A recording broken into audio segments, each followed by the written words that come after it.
Manchester സിറ്റിക്കെതിരെ ഇന്ന് real Madrid ജയിച്ചിരിക്കും. കാര്യം എൻ്റെ കമന്റിൽ ഒരുപാട് പേര് പറയണായിരുന്നു, ഞാൻ ഏത് ടീം ജയിക്കുമെന്ന് പറഞ്ഞു ആ ടീമിൻ്റെ ഓപ്പോസിറ്റ് നിൽക്കുന്ന ടീമായിരിക്കും ജയിക്കാൻ പോകുന്നത് എന്നുള്ളത് ഒന്ന് നോക്കി നോക്കട്ടെ.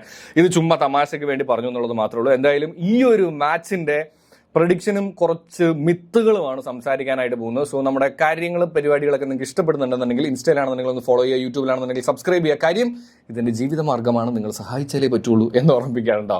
ഓക്കെ, കാര്യത്തിലേക്ക് കിടക്കാം, മിത്തിലേക്ക് തന്നെ പോകാം. റിയൽ മാഡ്രിഡിന് അനുകൂലമായിട്ടുള്ളൊരു മിത്ത് നോക്കാം. 2013-14 സീസണിൽ കപ്പടിച്ചിരിക്കുന്ന ആരാണ്? റിയൽ മാഡ്രിഡ് ആണ്. 2021-22 സീസണിൽ കപ്പടിച്ചിരിക്കുന്ന ആരാണ്? റിയൽ മാഡ്രിഡ് ആണ്. 2017-18 സീസണോ അതും റിയൽ മാഡ്രിഡ് ആണ് എന്നുള്ളതാണ് കേട്ടോ.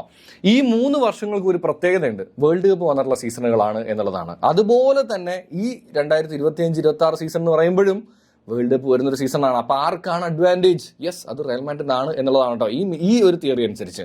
ഇനി അപ്പുറത്തേക്ക് പോവുകയാണെന്നുണ്ടെങ്കിൽ സിറ്റിക്ക് അനുകൂലമായിട്ടുള്ള ഒരു മിത്ത് എന്ന് പറയുന്നത്, ആദ്യം ആര് ഗോൾ അടിച്ചോ, ആദ്യം ആര് ലീഡ് എടുത്തോ അവർ എപ്പോഴും സിറ്റി റയൽ മാഡ്രിഡ് മത്സരങ്ങൾ വരുമ്പോൾ അല്ലെങ്കിൽ ഭൂരിഭാഗം ടൈമുകളിലും തോക്കുന്നതാണ് പതിവ് എന്നുള്ളതാണ് കേട്ടോ.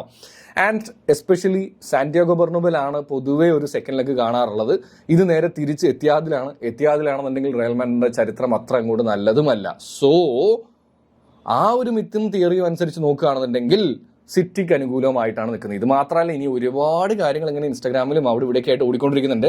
എന്തായാലും എന്നോട് എന്താണ് അഭിപ്രായം എന്ന് ചോദിച്ചു കഴിഞ്ഞ് കഴിഞ്ഞാൽ സിറ്റി ജയിച്ചേനായിരുന്നു. മിനിമം 1 ഗോളോ 2 ഗോളിന്റെ ഒരു ഡിഫറൻസ് ഒക്കെ ആയിരുന്നെങ്കിൽ ജയിച്ചേനായിരുന്നു. പക്ഷേ 3 goal difference. And real Madrid എന്ന് പറയുമ്പോൾ എസ്പെഷ്യലി ചാമ്പ്യൻസ് ലീഗിലേക്ക് വരുന്ന സമയത്ത് ദേ ആർ വെരി സ്ട്രോങ്. എന്ന് വെച്ച് കഴിഞ്ഞാൽ അവർ ടാക്ടിക്കലി ഭയങ്കര സ്ട്രോങ് ആണെന്നൊന്നുമല്ല, അവർ ആറ്റിറ്റ്യൂഡ് വൈസ് ഭയങ്കര സ്ട്രോങ് ആയിരിക്കും എന്നുള്ളതാണ് കേട്ടോ. അപ്പോൾ ആ ഒരു ആറ്റിറ്റ്യൂഡിനെ തോൽപ്പിക്കണമെന്നുണ്ടെങ്കിൽ മിനിമം നിങ്ങൾ ബാഴ്സലോണയെങ്കിലും ആയിരുന്നിരിക്കണം എന്നുള്ളതാണ്. സോ സിറ്റിയെ കൊണ്ട് അത് പറ്റും എന്നെനിക്ക് തോന്നുന്നില്ല. ബേസിക്കലി ഒരു പ്രശ്നം ഞാൻ സിറ്റിയിൽ കാണുന്നത് എന്താണെന്ന് വെച്ച് കഴിഞ്ഞാൽ, പലപ്പോഴും crucial situation, crucial match, big matches വരുമ്പോൾ പേടിച്ച് കളിക്കുന്ന ഒരു സിറ്റിയാണ്. ആൻഡ് പെപ് ഗാർഡിയോള ആ ഒരു മാച്ച് വരുമ്പോൾ ഒരാവശ്യവും ഇല്ലാത്ത ടാക്ടിക്കൽ ചേഞ്ചസ് ഒക്കെ കൊണ്ടുവന്ന് ചിലപ്പോൾ കുളമാക്കാനുള്ള സാധ്യതകളുമുണ്ട്. സോ എന്തൊക്കെ തന്നെയാണെന്നുണ്ടെങ്കിലും കളി കനക്കും എന്നുള്ള കാര്യത്തിൽ ഒരു സംശയം വേണ്ട. എന്താണ് നിങ്ങളുടെ പ്രഡിക്ഷൻ? എനിക്ക് പറയാനുള്ളത് എന്താണെന്ന് വെച്ച് കഴിഞ്ഞാൽ സിറ്റി ഇന്ന് ജയിക്കും, പക്ഷെ അടുത്ത റൗണ്ടിലേക്ക് പോകാൻ പോകുന്നത് റിയൽ മാഡ്രിഡ് ആയിരിക്കും എന്നാണ് എനിക്ക് തോന്നുന്നത്. So now your time, comment below.